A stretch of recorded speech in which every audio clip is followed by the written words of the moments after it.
Hey everybody, so happy Monday. Not that it's been so happy. So let me catch up with y'all from yesterday to today. Right now I have a little bit of time before my tutoring session. Don't come for the hair. That's first and foremost. Don't ever come for the hair when you see me on camera. I didn't feel like doing it today. I slept in my hair. So yesterday I went to my good friend's funeral. My best friend, if y'all didn't know from the other video, if you didn't see the last videos, my best friend passed away January 15th. Um, the causes was a pneumonia followed by a heart attack, and she was 35 years old, and she left behind a 12-year-old girl. I felt like my whole world came crashing down because I didn't expect that to happen. I spent the last 2 weeks just feeling so messed up inside.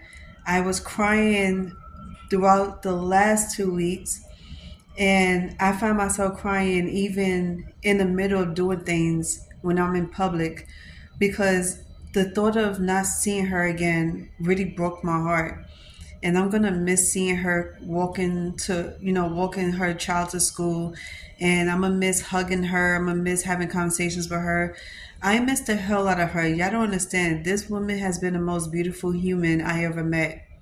Somebody who was very loving, very shy, very sweet, very playful. If you really got through to her in her tough shell, you will find the best version of her. She was shy, she was very introverted, but she was a sweetheart. Once you get to know her, she becomes extroverted, and you will find that she is very funny. She has a sweet, sweet soul. Her mind is like unbelievable because she knows how you feeling. It's like she could feel what you feeling, and she'd be like, "You be okay, you be all right." And I'm gonna miss all that from her. I'm gonna miss all of her conversations and her advice. At one point, she gave me some great advice about, how to handle family members and how to handle your inner emotions. Like when you want to explore your emotions and you find out that you're not feeling a certain way because was in your is all in your mind is because of your outer, how you say it, it's other people's and other environments. And she tried to like make it seem like you don't have to feel what you feel because of other people. You could block that. She gave some of the best advice ever because she said some people will test you, some people will try to piss you off, and it's up to you to really give into that feeling. And then another advice I got from her was just try to be happy, try to give yourself grace. And she said forget about everything else. She was the type of person that would stay happy regardless of what she go through. You would never see what she go through on her face because she's not the type to express it. And then she's such a sweetheart because she gives back so much. So to kind of not see that ever happen again with her is kind of heartbreaking. Not be able to see her walk outside, going to work. I always bump into her into supermarkets, but like, let me not go on a rant about that. I'm already taking up 3 minutes and 48 seconds. But I said to say this: life is too short. Life is too short to be bullshitting. Life is too short to keep getting into stupid arguments with people's, and to just try to be easy on one another and give each other grace and always like hug it out, talk it out, because you may never know when you're going to lose this person. Today you see them, tomorrow you don't. Tomorrow is never promised to you. And I even spoke to my aunt about this, and my aunt, she gave me some good advice. She just said just pray on it and stop being so hard on yourself. A lot of people kept saying that, but the funeral was beautiful, the service was beautiful, everything, like everybody wore purple, she wore purple, the flowers was purple, and they played all of her favorite music that she used to listen to, and it lightened up the mood for the first hour until they started preaching, and that's when all tears was like coming out. But it was beautiful. Today is her burial. I'm not going to be able to go. I have school today, and I just wish her family nothing but the best. I pray for them. My heart goes out to all of them, including her daughter. And that's it. So yeah, I so some okay. I forgot what else I was gonna say, but damn. Talk about this just made me lose my train of thought or something else I was about to say to y'all. Hold on. Oh, okay. So sorry, I had to take a minute there. I wanted to answer some of the questions that my neighbors was asking and other people was asking about my apartment and why I chose the apartment I chose because it's on the last floor of the building. Somebody was asking me if I was afraid of heights. The answer is no, not anymore. I used to be terrified of heights. My only fear is that, and I try to get it out of my head, is to stop fearing the worst. Like, stop worrying about the what ifs and everything because it's not going to happen. If you put in your mind, you're going to create that into reality. I used to be afraid of heights, especially when it comes to planes. But I kept having the same dreams about where I wanted to live. And I kept having this dream that I wanted to live in a high-rise building with the whole city view. I was obsessed with the city view ever since I started seeing other people's living in high rises on YouTube. I spent my last 3 or 4 years watching people moving in high rise buildings all over the world, and they are completely satisfied and happy with the views. That's all they could brag about. And I thought that was like perfect for me. So I was like, okay, maybe it's not so bad after all, but I had to get over my heights, my fear of heights. So I spoke to my neighbor one afternoon. She was like, "You're not afraid of heights? What's so special about living so high up that you can't, find anything else?" So I was like, "What's better and what's the difference is because the city view. Two, you get to see everything. And three, it looks way better at night." So I said, I'm going to make my dreams come true. And I kept manifesting it for like a whole year. I manifested me being in a high rise building overlooking the city. And I got that.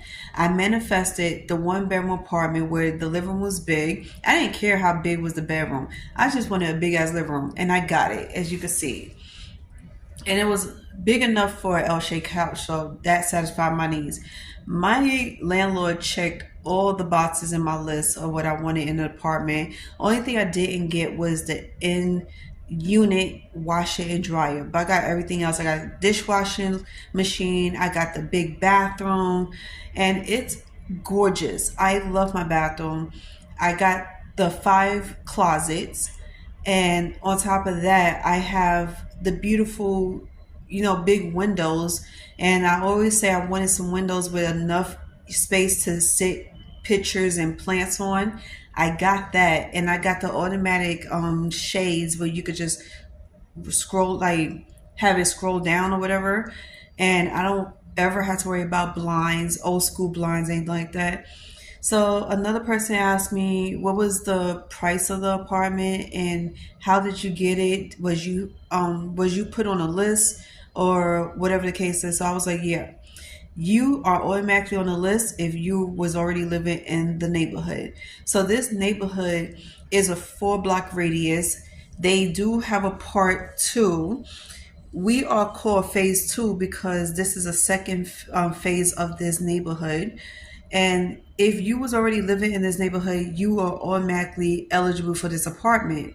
If you are not from this neighborhood, you would have to put yourself on the apartment list, but the list takes up to 5 years to get called on. So you will have to learn patience.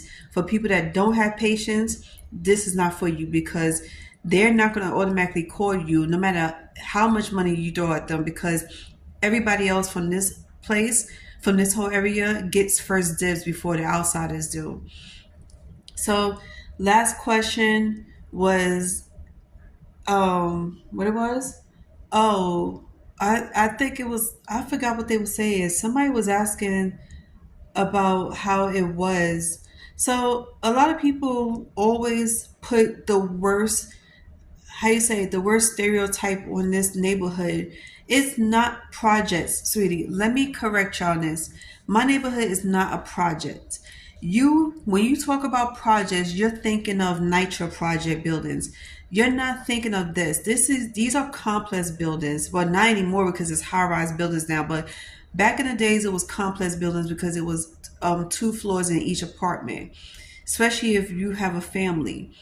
So we are complex buildings. These are housing buildings, but we're more of like a little more the fancier version. And a lot of people always say either this was a fancier version of a project because of the peoples. And I get why they say that because this neighborhood, it will come off looking like it's the projects, like a Nitro project or Brooklyn projects, because the people in here is so messed up. Like, people in here are so destructive, they're so negative, they don't like to keep us safe. And this is the shit that I'm like, it's the people that lives in the neighborhood that makes the neighborhood feel so dangerous. And this is why so many people that don't live here don't want to move in here. But the ones that did move in here is the ones that don't give a damn. So if you don't give a shit about your safety, then yeah, you could come move in here. Not that we don't give a fuck. We do give a fuck about our safety. That's the reason why we're trying to fight for more security and, safer places, whatever. So moving over here, I say is way better than way better than living over there where I was at. And everybody was complaining about the destruction of the buildings, meaning when you come in the buildings, you see people sitting in the hallways, sitting in the stairs. They was doing all types of unholy shit. And it's the graffiti, it's them spitting on the floors and everything. Bottom line, being disgusting and destructive. We don't have that over here in these new buildings now. And let me correct some of y'all haters, because there's a lot of people that's hating on my building, talking about this is not a fancy building or a luxury building and everything. Let me tell you something. Luxury buildings come in different ways. I'm going to explain this for part two because I don't want this to be too long. Okay, so this is part two. I'm over here cooking my soup, whatever. So back to what I was saying about the destruction of peoples and how they don't have no respect for our living situation. So, and then people was talking shit about this is not a luxury building. This is a semi-luxury building. Okay, first of all, let's compare the two buildings, the two neighborhoods versus what we used to live in. This is considered luxury, and we are so grateful for it. A lot of people show their gratitude for this building, including me. I'm super grateful for this building because what we have here that we didn't have in the old apartments, we didn't have a gym. We did. Oh Lord, sorry. Let me Okay. Sorry, I had to turn off the ringer, this stupid ringer. But anyway, we didn't have the package room, and we didn't have full security. We didn't have a gym. We didn't have a bike room or anything like that. We have a lot of this stuff here in the building. Two, we have cameras on every floor. We didn't have that in the building. We got cameras in even odd places you would never think. Then we have solar panels. I love the solar panels because it does help save a lot on our bills. I don't use energy much, so my bill is not that expensive. The most it has ever been within the last 5 months of me being here was $45. In any typical place, it would be $100 to $200. Let's cut that out. So two, we were sitting here looking at how great security was. Security is beyond great around here because you cannot just come through this building and think you can just get away with doing whatever you want. No, you have to have permission to get into this building. Security, some of the security are good at their jobs because they don't just let everybody in. They'll look at you and tell you to ring the intercom if you're here to see somebody. And they will sit here and act like they're seeing somebody. Some people have tried to sneak into this building thinking they was going to do what they do and they wasn't successful at it. So this how you know security is good. Back in the other old buildings, security didn't give a shit. They didn't want to do their job. They didn't give a damn about the safety of the tenants. So that's a big difference. I hope you see that. And three, I love how you don't have to worry about your packages being stolen in this building because automatically it goes straight to security. Not even all delivery peoples are allowed to even pass through security without even checking in with security. you have to check in with security in order to deliver a package.